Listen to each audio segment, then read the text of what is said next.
নমস্কার বন্ধুরা, পিকুর রান্নাঘরে সবাইকে স্বাগত। আজকে আমি তৈরি করে দেখাবো এঁচুড়ের গুলি কাবাব। নিরামিষ দিনে আমরা এই এঁচুড়ের গুলি কাবাব তৈরি করে ভাত, রুটি, লুচি, পরোটা সব কিছুর সঙ্গেই কিন্তু খেতে পারি। এই রেসিপিটা আমি আমার মায়ের কাছ থেকে শিখেছি। তাহলে চলুন করে দেখানো যাক। আমি যে বাড়ি গিয়েছিলাম হোলিতে, সেখান থেকে ছোট একটা কচি এঁচোড় কেটে নিয়ে এসেছিলাম। আমার বাড়ির গাছের এঁচোড়, কিন্তু কচি হলেও তবু এটাকে সেদ্ধ করতে হবে যেহেতু গুলি কাবাব। তাই জন্য কুকারের মধ্যে দিয়ে দিলাম এঁচোড়, আলু দুটো, আর দিয়ে দেব নুন আর একটু হলুদ গুঁড়ো দিয়ে 3টে সিটি মেরে নেব।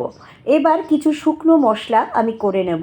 তার জন্য কড়াতে নিয়ে নিলাম 1 চামচ গোটা ধনে, 8 চামচ নিয়ে নিলাম মৌরি, আর এর সাথে নিয়ে নেব একটা শুকনো লঙ্কা, 2টো এলাচ, 2টো লবঙ্গ, 2টো দালচিনি দিয়ে দিলাম, আর এর সাথে দিয়ে দেব আমি গোটা জিরে 1 চামচ। এগুলো আমি সমস্ত শুকনো খোলায় ভেজে গুঁড়ো করে নেব।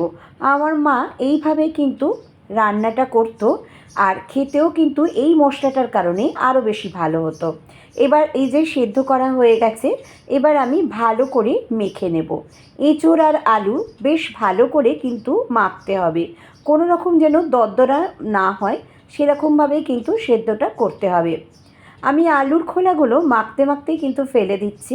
এই যে মাখা হয়ে গেছে, এবার আমি কিছু মশলা এতে দেব।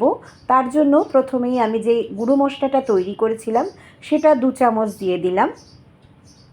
এবার আমি এখানে দিয়ে দেব 1 চামচ হলুদ গুঁড়ো, দিয়ে দেব 1 চামচ লঙ্কার গুঁড়ো, দিয়ে দেব পরিমাণ মতো নুন, আর দিয়ে দেব এখানে আধ বাটি চীনাবাদাম, আমি একটু খোলাটা ছাড়িয়ে দিয়েছি, আর আধ বাটি দিয়ে দেব কিশমিশ।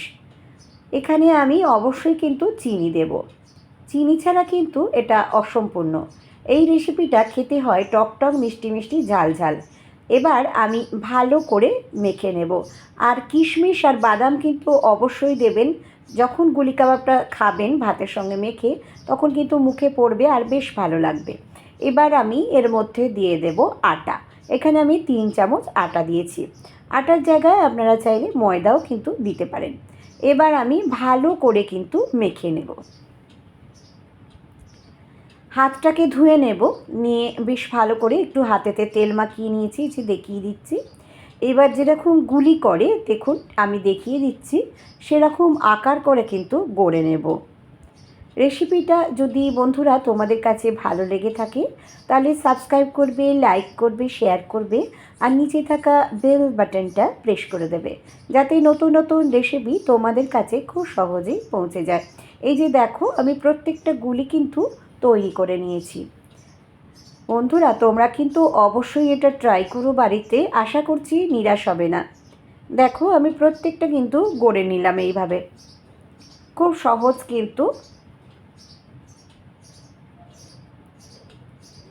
এই যে আমার গড়া হয়ে গেছে, আমি এবার সব কটা তোমাদেরকে দেখিয়ে দিলাম। একটুও কিন্তু ভেঙে যাবে না আমার মতো যদি তোমরা তৈরি করো।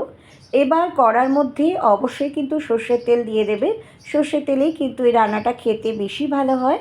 তেলটা যখন বেশ ভালো মতো গরম হয়ে যাবে, আমি এখানে 3 টেবিল স্পুন সর্ষের তেল দিয়েছি, তখন একে একে গুলি কাবাবগুলো ছেড়ে দেবে। বন্ধুরা দেখতেও যেমন ভালো হয়, খেতেও কিন্তু বেশ ভালো লাগে। সব কটা দেবো না, আমি এরকম 5-6টা করেই ভাজবো। আর কড়ার গায়ে দেখো একটুও কিন্তু লেগে যাচ্ছে না, তেলটা বেশ ভালো মতো গরম করার জন্য। এই যে লাল করে আমার ভাজা হয়ে গেছে, তুলে দিলাম। আবারও বেশ কটা আছে, সেগুলোকেও ভেজে নেব এইভাবেই। দেখো আমার ইনস্টাগ্রাম আর ফেসবুকে পিকুর রান্নাঘর আছে, চাইলে সেখানেও সদস্য হয়ে যেতে পারো। এবার আমি তুলে নিলাম বাকি। এবার আমি তেলটা একটু গ্যাসটা বন্ধ করে রেখে দেব, তার নিলে তেলটা কিন্তু বেশি গরম হয়ে যাবে। এখানে আমি 1 বাটি, ছোটো 1 বাটি টক দই ভালো করে একটু মিশিয়ে নিয়েছি।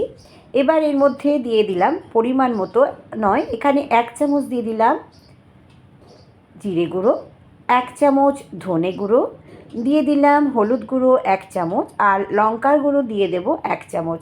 1 চামচ নিয়ে দিলাম এখানে চিনি, আর দিয়ে দেব পরিমাণ মতো নুন। এইভাবেই কিন্তু করতে হয় রেসিপিটা, আর এইভাবে করলে কিন্তু বেশি খেতে ভালো হয়। চেষ্টা করবে টক দইটা দেওয়ার, যদি একান্তই না থাকে তাহলে টমেটো দিয়েও কিন্তু করতে পারো। এবার আমি তেলটা আবার বসিয়ে দিয়েছি আছে গ্যাসেতে।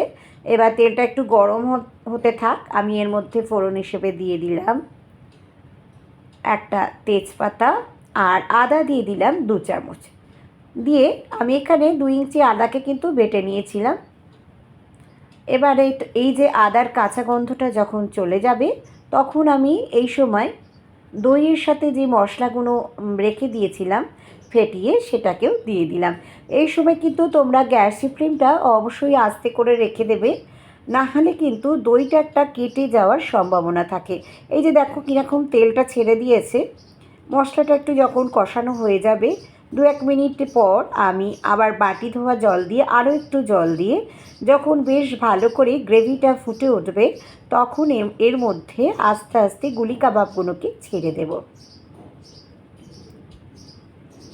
বন্ধুরা, তোমরা আমাকে বলেছো আমার রেসিপিগুলো খুব ইউনিক, আর অনেক পুরনো দিনের রেসিপিও আমি দেখাই, আর খুব ভালো বলেছো, সেই জন্য আমি অভিভূত। এবার আমি এর মধ্যে দিয়ে দিলাম হিং। এখানে আমি 8 চামচ কিন্তু হিং দিয়েছি, আর ভেজে রাখা যে মশলাটা করেছিলাম সেটাও দিয়ে দিলাম, আর গ্যাসটা কিন্তু এখন বন্ধ করে দিয়েছি। আর 1 চামচ দিয়ে দিলাম ঘি। এবার চাপা দিয়ে স্ট্যান্ডিং টাইম করে রেখে তোমাদের কাছে সার্ভ করে দেখাচ্ছি। দেখো কত সুন্দর দেখতে হয়েছে, খেতেও কিন্তু বেশ ভালো হয়েছিল। বাড়িতে কিন্তু অবশ্যই তোমরা ট্রাই করবে বন্ধুরা। আবারও আমি আসবো নতুন কোনো রেসিপির সঙ্গে। ভালো থেকো, সুস্থ থেকো। এতক্ষণ আমার সঙ্গে থাকার জন্য ধন্যবাদ।